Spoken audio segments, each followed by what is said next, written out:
Well, hello everybody, or whoever you are watching this. If we have not had the amazing pleasure to meet, my name is Sam, and I have the awesome opportunity to speak to you a little bit at whatever time you are watching this.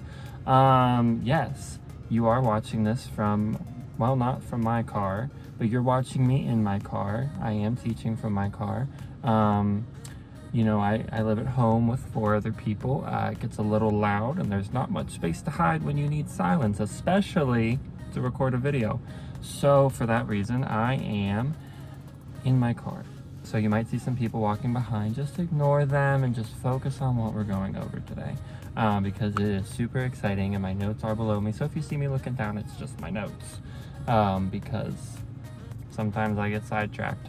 Anyway, cool story. Well, I don't know if it's cool, but a story that I would like to share with you is, so I don't know how many of you like flying. I love flying. I think it's so much fun. I love the airport experience, everything about it, but there's just certain things, little pieces that I don't always enjoy. For one of those, it's turbulence. Because you don't really know what's going on because you're not piloting the plane, so you can't confirm what he's seeing. And then usually when there's turbulence, you're out, there's clouds all around, so you can't see out the sides, and you're just blind. You're blind pretty much. You're flying blind. So anyway, I am flying back from Haiti. I had been there on a mission trip, and we were somewhere flying over the U.S. to a connecting flight to one of the connecting airports.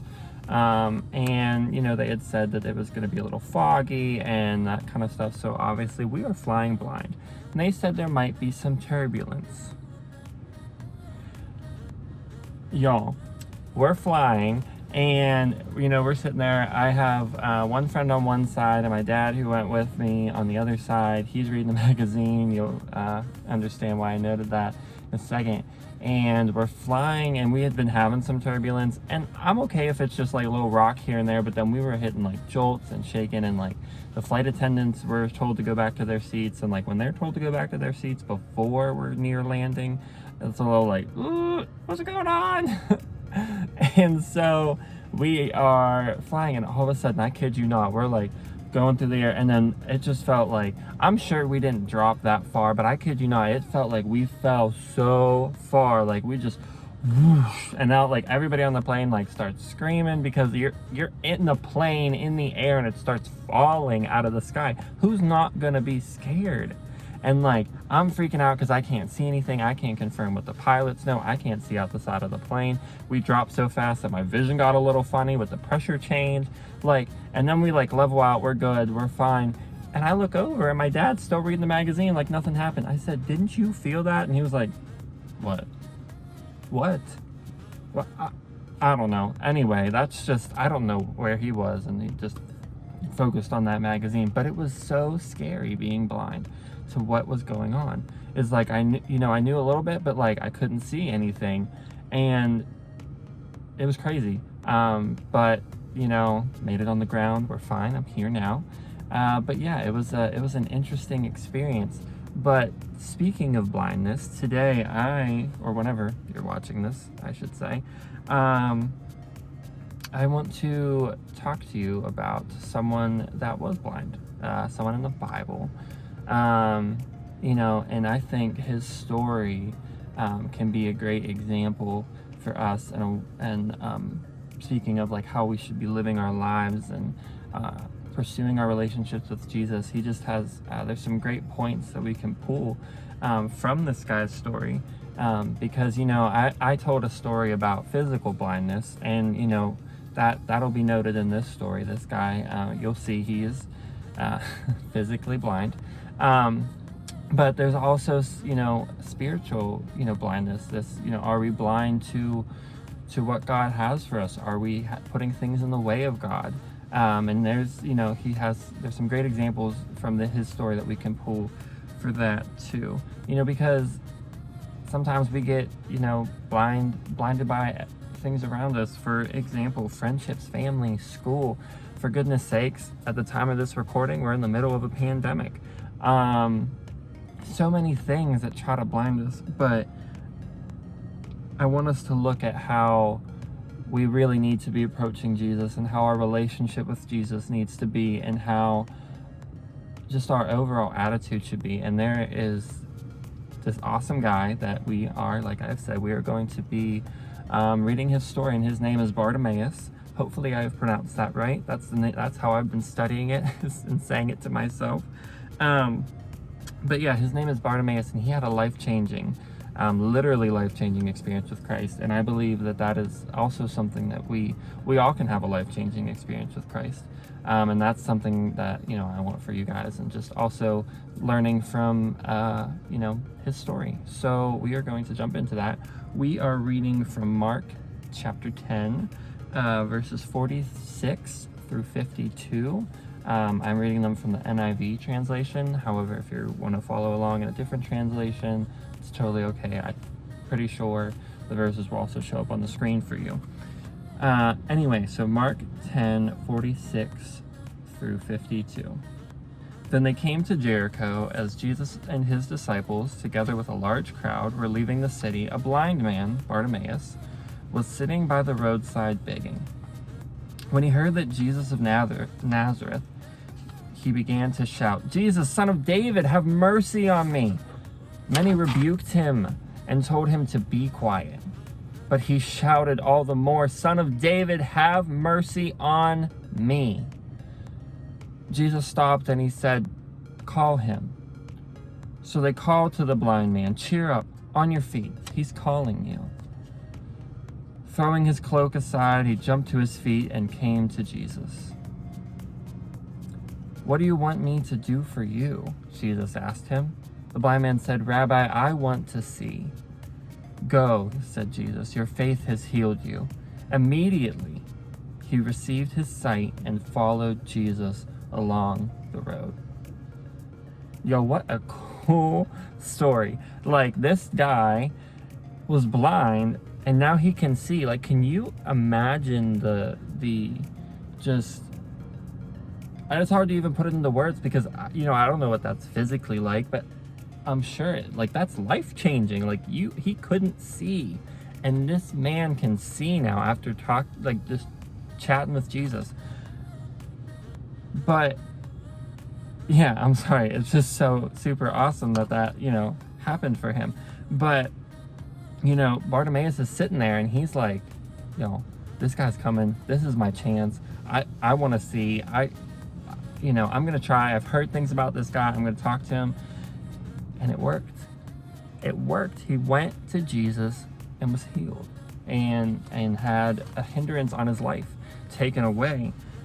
But, how does this apply to us? What does this have to do with us? Because I kind of talked about how, his story has some teachings and applies to us, and we can pull some things from that. So how is that? And I have 4 points that I want us to look at quickly, and kind of go over things we can pull from this story and apply to our lives.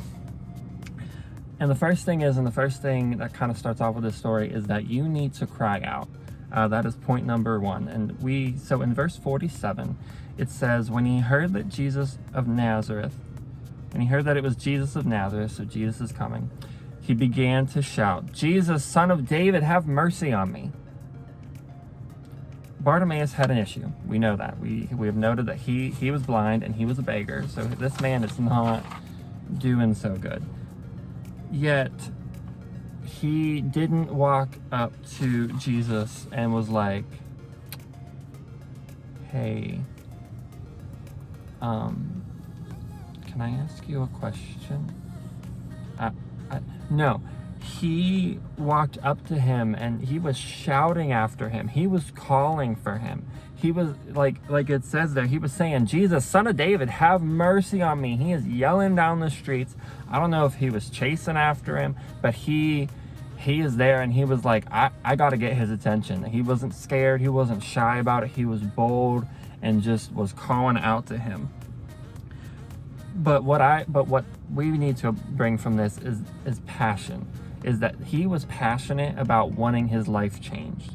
He was passionate about pursuing after Jesus, and that is what we need to be doing. We need to be passionate and just going for it after God. And along with crying out and that passion, is it shows just how serious you are. You know, if someone's like coming after, calling to you, and they're like not really putting much effort into it, are you going to think that they're serious? Or like they have something serious for you? Probably not. And that's why, Bartimaeus was calling out, because he was like, this is serious and I want his attention. And that's the same thing we need to be doing, is calling out with passion to show how serious we are. And just show the seriousness of what we're doing. But also, I'm not sure if you picked up on it, but in verse 48 it says, but many rebuked him and told him to be quiet. So thinking he's shouting, this beggar, he's not popular in society, because back then beggars are not popular to the normal culture. So they hear him shouting, and they're like, dude, shut up. That's Jesus. You're not for him. He's not for you. They're kind of like, go back to your begging. Be quiet. Yet he kept calling. He didn't let that stop him. He kept rolling on. He kept shouting for Jesus, because he knew that he needed God, and he didn't let other people put him down. And that brings us to our second point, is that you need to press in. Because you see, when I cry out to Jesus, distractions are going to flood in. Because there's an enemy that does not want us to cry out to Jesus. And so he's going to do whatever he can to distract us and turn us away from pressing into God. There's going to be discouragement and there's going to be doubt, but we still need to press in. Because let's think about it. If Bartimaeus had listened to those people who told him to shut up and be quiet and stayed quiet, he would have still been blind. Maybe Jesus would have come back around and seen him, but let's think, Jesus kept walking and hadn't seen him, and he, just stopped calling out. He would have remained blind. His life would not have been changed, because he let other people tell him what to do and to be quiet, and let discouragement and that talk to him. Yet he didn't. He called out, and he pressed in, and he kept going and kept shouting. And what did we see happen? Jesus heard him, and he turned around and he stopped. It says in verse 49, it says that Jesus stopped and said, call him. Jesus saw and recognized and said, call him over, bring him over. I hear him. We need to call him. And so that also just shows us that when we press in, Jesus stops to listen to us. That when we press in, he gives us his attention, and that when we press in, he calls us to come see him. When we keep going after God, he's going to see us, he's going to recognize us, he's going to call us in. But if we would, sit with the distractions, then we might not be serious. It might come off as, well, he's not serious, but we need to be recognizing that we need to be pressing in that, how that worked for Bartimaeus and how that can work for you. If you just keep pressing in, and that Jesus stopped and listened to him. Which brings us to our third point, and this is a really favorite point of mine in this story, and a great part that we can pull from for ourselves. But it is that you need to toss your cloak. So listen back to these verses. I'm going to read them again. It says, so they called to the blind man. This was after Jesus was like, hey, bring him over to me. And the disciples are like, all right. So they called to the blind man and they said, cheer up, on your feet. He's calling you. Throwing his cloak aside, he jumped to his feet and came to Jesus. Now, it is our point, so maybe you're picking up on it that this third point, you need to toss your cloak, is somewhere in these verses. But in case you missed it, the first 4 words of verse 50 are very important. He says, throwing his cloak aside. Now, Mark, the writer of this gospel, why do you think that when writing this, he put it in there? I can't necessarily hear your answers, but think about it for a second. But one of the traditional interpretations of this is that it shows just how excited Bartimaeus was.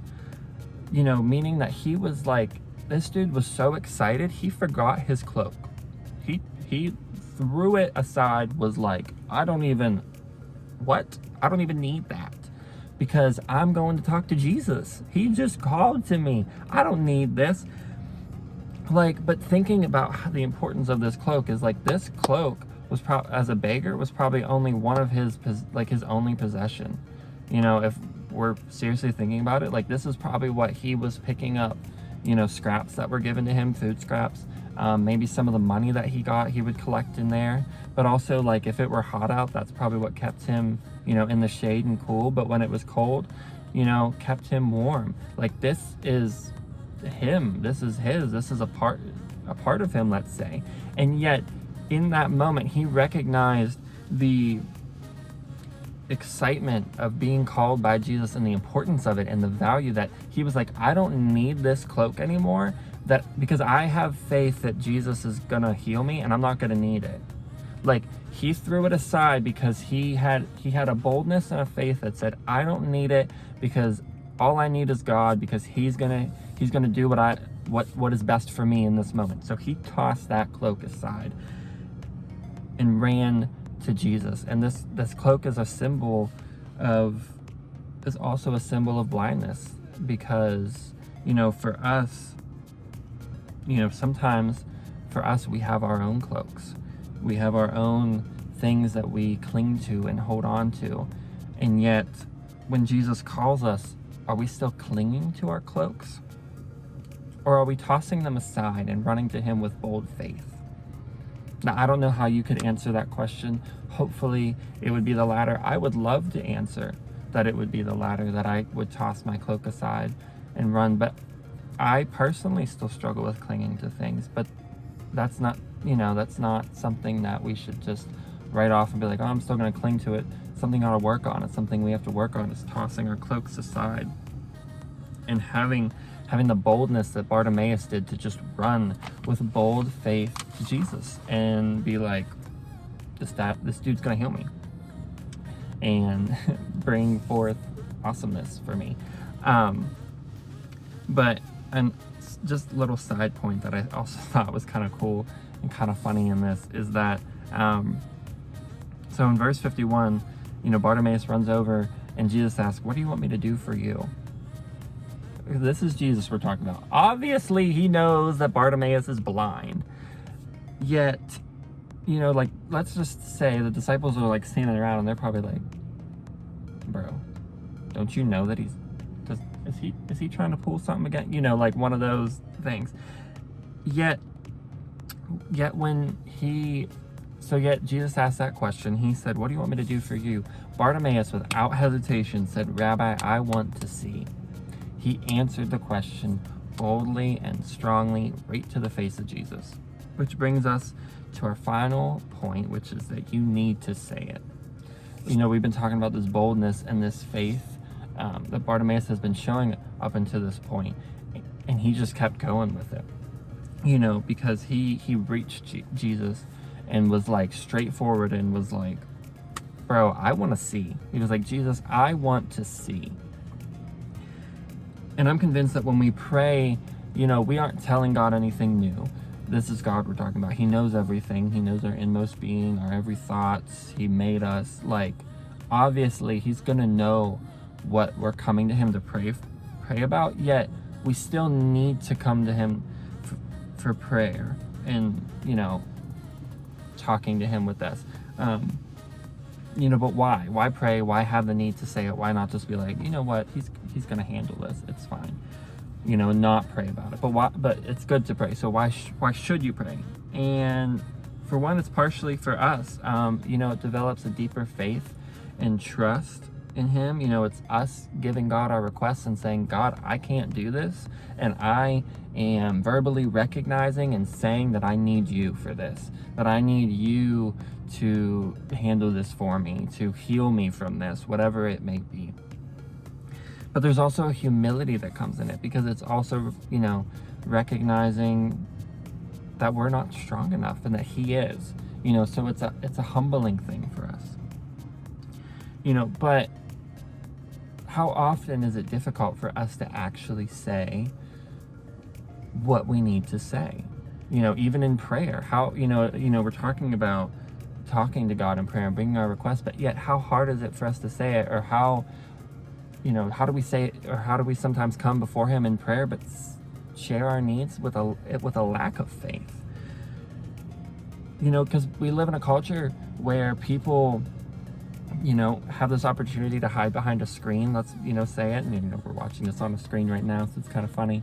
But they have an opportunity to hide behind a screen and be bold and say what they want to say. Yet when they're actually called to action to do it in person or something, we lack that boldness to say something. And I think that sometimes translates over into our relationship with God, as we still lack a boldness and a faith for whatever reason that might be. But we need to be following this example of Bartimaeus, where he was just straight up bold about it. He said to Jesus what he needed. He was straightforward with him, honest and open. And that's just the faith, the boldness I want you guys to have, is to just be open and straightforward with God when you're talking to Him and in prayer. But the coolest thing that happened is so Bartimaeus says, "I want to see." And in verse 52 it says, "Go," said Jesus. "Your faith," those words, "your faith has healed you." Immediately in that moment, he received his sight and followed Jesus along the road. Y'all, boldness with God. That's what Bartimaeus had, and look how it worked out for him. So we have I just want to reiterate our 4 points real quick, as we kind of wrap up things here. But first, with Bartimaeus, we know what was up with him. We've been over it. But in his, in this example and what we're pulling from it, first he cried out. He was like, "I got nothing to lose." He was like, "I'm not going timid." He's like, "I'm being bold. I'm running right to Jesus." He pressed in. He didn't let distraction or anything get in his way. He just said, I'm calling and I'm running. I'm doing what I need to do to get to Jesus. 3, he tossed his cloak. He tossed away anything that was his before, because he ran to Jesus with a faith and a boldness that Jesus was going to do what he needed to do for him. And lastly, he just said it, because when Jesus asked what he needed, he didn't answer. He didn't dance around the bush. He was straightforward and he said what he needed. And look how it worked out for him. But do you have that kind of faith? When you're really struggling with something, do you cry out to Jesus? Do you press in, or do you falter back? Let distractions get in the way? But even if you don't let distractions get in the way, do you have the faith to toss aside your cloak, or toss aside whatever would hinder you in being bold and straightforward with Jesus? Because Jesus, and I believe this, and it's true for all of us, Jesus wants us to have a bold, eye-opening faith. That is his desire for us. That is my desire for you and for myself, is to have a faith that is bold like Bartimaeus, to just run and be like, "Yo, heal me." But I just hope that you guys take something from this, take from the story of Bartimaeus, and start figuring out how it can apply to your life, how you can be more bold and just be more open with it.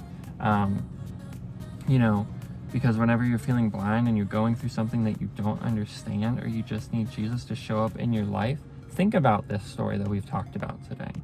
Think about his boldness. Think about our 4 points, and just go after it and go after Jesus. Y'all, that is my prayer for all of us today. And if this is something you need to explore deeper, something you need to talk about more, feel free to please reach out to Pathway Student Ministries. I'm sure you could drop a comment down below and someone will get to you. You can follow us on Instagram and DM us there. It's at Students of Pathway. you know, there's multiple ways to reach out to us if you need to talk about it more, and we are so willing to talk about it more with you. But yeah, just hope for a boldness of faith. Be like Bartimaeus. Go after Jesus. Press in. Be bold and just say it. Just be bold like Bartimaeus. Or bold Bartimaeus. There you go. Just remember bold Bartimaeus. We'll go with that. Anyway, let me wrap this up by praying for us now. So, dear God, I just want to lift up whoever is watching this right now, that they would take something from this lesson, that they would hopefully have heard something that stirs their heart towards you. I pray for a boldness for all of us, for myself included, when coming to you, and not clinging to things that hinder us from running to you, or letting distractions get in the way. I just pray for that boldness for all of us, God. And I just, hopefully this continues to build, can start conversations that help deepen our faith. But yeah, just most importantly drives us to you. And I just pray that we would remember this story and remember this time. And so, God, we just lift this time up to you, and lift whoever is watching us up to you, and pray your blessings on us all. In your name I pray. Amen. Thanks, guys. See you another time.